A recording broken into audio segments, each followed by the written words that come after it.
চাকরি নেবেন, ব্যবসার যে পার্টনারশিপ বা যে এগ্রিমেন্ট ছিল সেটা ভেঙে দিবেন। আপনি যেই নক্ষত্রে জন্মগ্রহণ করুন না কেন, জুলাই মাসের ১৫টি দিন, এই যে ১ তারিখ থেকে ১৫ তারিখ, এই ১৫টি দিন অর্জনের ক্ষেত্রে বিভিন্ন ধরনের বাধা আসবে। তাই এই সময়টা সাবধানে থাকা উচিত।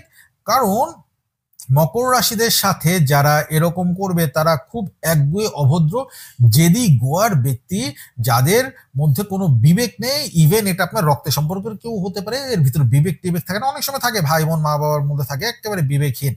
এমনকি ব্যক্তিগুলো প্রয়োজনে মকর রাশিদের মিথ্যা ব্লাফ দিবে, আপনাকে মিথ্যা বলে প্রতারিত করতে পারে।